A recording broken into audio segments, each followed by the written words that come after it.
How often would you say you are stressed? Once a month? Once a week? What about every day? If you're living in a constant state of stress and anxiety, you are most certainly not alone. While you may think your chronic anxiety is just a part of your daily life, you might actually be headed towards a dangerous diagnosis, because there are studies now suggesting that there may be a link in the development of Alzheimer's and those suffering from chronic anxiety. Joining us now via Zoom is the director of the Genetics and Aging Research Group at Massachusetts General Hospital, Dr. Rudolph Tanzi. Rudy, to understand the connection between anxiety and Alzheimer's, we've got to go back to the basics and look at what happens to the brain of someone who has Alzheimer's. So describe to everyone what's really going on in your research in these patients' brains when they have that diagnosis. You know, your brain contains 100 billion nerve cells connected by trillions of connections, and it makes what we call a neural network. And every experience you have shapes and weaves this neural network like an amazing tapestry. And as we age, Alzheimer's pathology begins somewhere after 40, and it starts to take apart this tapestry thread by thread. And it begins with this sticky, toxic material called amyloid. And the newest findings reveal that this toxic amyloid actually begins in a circuit in the brain that provides you with your unique personality, who you are. It's called the default mode network. And what we've learned is very important is that the more active this default mode network is, the more amyloid is made, because the amyloid actually helps control it. But if there's too much amyloid, it gradually causes those nerve cells to die and malfunction, and this leads to Alzheimer's disease. This is unbelievable insights. Nothing like this ever was thought of years, certainly when I was training. So beta amyloid plaque is sticky and it moves to clump together. So over time, the plaques, which may be barely noticeable, right, early in the course of the disease, will get more dense, thicker, stickier, and bigger until they literally strangle the nerve cells. And again, it's all related to inflammation and irritation. And it's initially a good thing you have to have some of this beta amyloid. But you say anxiety can increase the amount of beta amyloid in the brain. So you go from this minimal case to this more severe case more rapidly. Yeah, it turns out that with chronic stress and anxiety, like worrying about the future or even obsessing about the past, this actually puts these nerve cells in this default mode network that maintains who you are. It puts them into overdrive. So if the default mode network is overactivated with worry, anxiety, and stress, more amyloid has to be made, then it gradually destroys that circuitry in the brain, eventually destroying, your own personality, erasing you along with it over time. Thanks for being here, Rudy. All right, now I want you to have the strongest brain possible and to thrive for many years to come. So to help us here figure out how to deal with these stressors and curb the problems is neurologist and co-director of the Alzheimer's Prevention Program, Dr. Ayesha Sarzai. Not all stress is the same. Yeah. So which stresses build up our problems and hurt and create the plaque that we just showed? So there are things that are good stress and bad stress. Good stress is the kind of stress that our brain thrives on. Now, these are the kinds of stress that you have control over. These are the stresses that you impose in your life. They have a clear timeline. They have success parameters. So these are things that you can check off. Bad stress, on the other hand, is the kind of stress that has no end to it. It doesn't have any timeline. It's imposed on you. And that actually creates neurochemical changes and hormonal changes in our body that eventually leads to Alzheimer's disease. So let's walk over to Cloud. Cloud, like so many of the viewers, says she's here because she's worried her anxiety is going to have a lasting effect on her brain. First off, thanks for being here. Be honest. You're welcome. How do you typically deal with your stress? Oh. Well, what I like to do is exercise or dance or be in nature or meditate, but I haven't been doing that very often.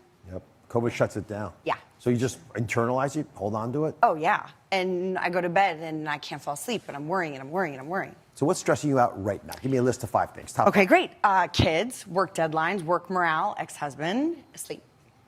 You have to memorize. That's good. They're up there for everybody. So Dr. Sarzai, look at these 5 stressors. They're not all equally a problem. Which ones are the good stressors, quote unquote? They're not really good in that they might be bad things to happen, but they're not bad for your brain. Right. Which are the bad stressors?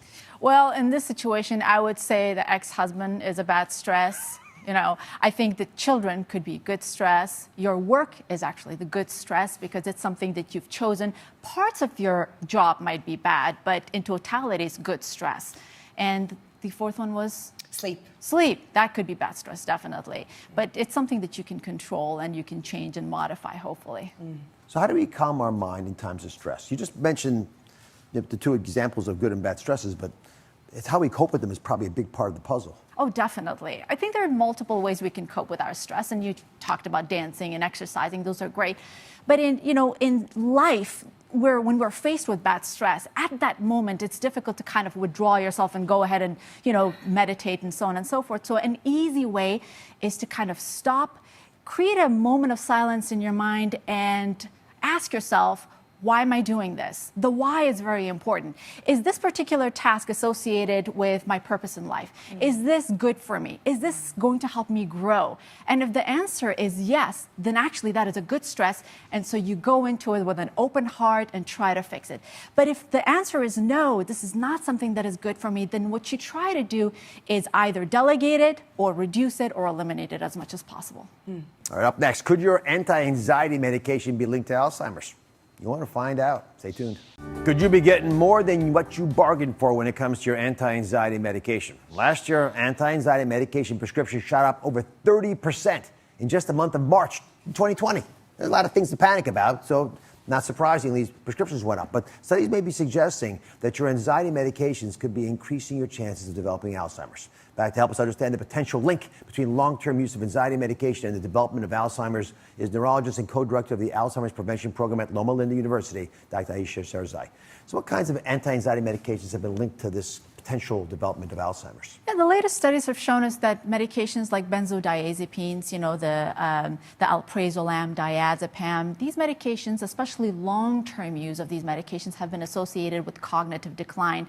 But the science is not very clear on that yet. Is it because of the medication, or is it because when people start having cognitive decline, they have a lot of anxiety? Yeah. And the treatment of that anxiety has been linked with the whole picture of Alzheimer's disease. So it's not very clear, but it does kind of show a direction towards that. So let me just show a hypothesis, what I did that might explain this. And this is a deeper look into how benzodiazepines work in the brain. It might explain if they're linked to Alzheimer's, why. Now, there's a chemical in the body called GABA, G-A-B-A. This chemical's job is to act like a security guard, right? It can block or inhibit certain brain signals that can cause you stress, anxiety, or fear. So if it's a security guard and chill vibes are coming at you, it says, fine, lets them all in. But bad feelings, security guard stands up tall, puts his arm out, and shuts them down, blocks them out. Right? If your body isn't making enough GABA on its own, a benzodiazepine might be prescribed to sort of support the security guard. This is a type of sedative medication that can increase the effects of GABA. Now, the hypothesized danger lies in taking the medication for a prolonged period of time. Benzodiazepines may suppress the normal functioning of the brain. That possibly could impair the ability to form new memories, to perform cognitive tasks, for the body to repair itself. So ideally, you'd learn to cope without having to take the medication, if that's the case. So how could it be happening? So we're really not sure. But I think if people are on these medications tend to slow you down. They kind of help you, they actually stop you from engaging with other individuals, with your activities.